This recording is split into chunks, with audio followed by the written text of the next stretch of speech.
मणिपुर इम्फाल में मुख्य रूप से जो जनजातियां या लोग निवास करते हैं उसमें आप समझे कि सबसे पहले जो राजनीति में सक्रिय रहने वाली जाति है या फिर जो समुदाय है वहाँ पे, उसका नाम है मैतेई। एक मैतेई समुदाय है जिसमें मुस्लिम्स, इस्लाम के मज़हब के मानने वाले और हिंदू लोगों की संख्या ज़्यादा है। ये मूल रूप से शहरी क्षेत्रों में निवास करते हैं, जैसे मणिपुर, इम्फाल हो गया, और जो भी उस राज्य के शहरी क्षेत्र हैं वहाँ पे निवास करते हैं। और इनका राजनीति में, सियासत में एक बड़ा कद है, बड़ा पक्ष है। इसके अलावा अगर बात करें तो दो और समुदाय हैं जो जनजातीय रूप से माने जाते हैं। एक है काको और नागा।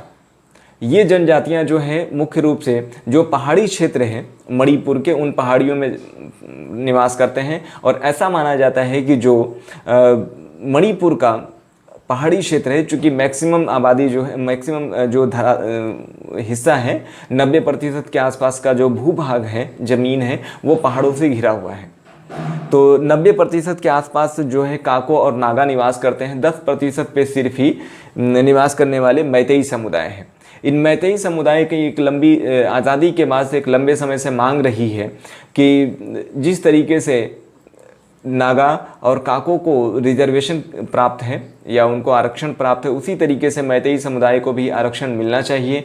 और वहाँ पे उनको, चूँकि दिनों दिन आबादी बढ़ती जा रही है, जनसंख्या बढ़ रही है और सुविधाएं उतनी ज़्यादा प्राप्त नहीं हो पा रही है, शहरों का घनत्व भी बढ़ते जा रहा है, तो इस तरीके से उनको भी रिजर्वेशन कैटेगरी में लाना चाहिए। और वो बढ़ती हुई आबादी से निपटारा या छुटकारा पाने के लिए उन जगहों पे भी निवास करने की अनुमति चाह रहे हैं, जैसे जो पहाड़ी क्षेत्र हैं। तो इस पर काको और नागा का ये बयान है कि चूँकि ये पहले से सक्रिय रहे हैं राजनीति से लेकर और बाकी चीज़ों में, और ये शहरी क्षेत्रों पे ज़्यादा इनकी संख्या रही है, तो इससे इनको पहाड़ी क्षेत्रों की तरफ अगर ये आते हैं, पलायन करते हैं, तो हमारा जो अधिकार है, मूल अधिकार है, वो हमसे छिन जाएगा।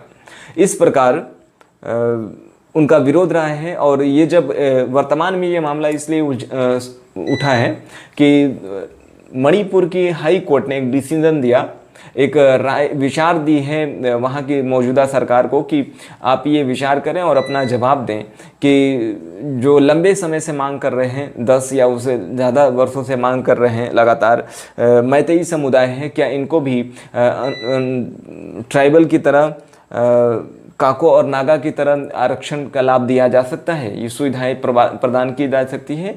तो इस सिर्फ मांग के बिना पे काको और नागा जो समुदाय है, जो जनजातियाँ हैं, वहाँ पे हिंसक प्रदर्शन शुरू हो गए। कई शहरों को जला दिया गया है, कई मंत्रियों के घर लूटे गए हैं, बहुत सारी हिंसक प्रदर्शन हुए और तकरीबन आंकड़ा बताया जा रहा है कि 150 लोगों से ज़्यादा की मौतें हो चुकी हैं।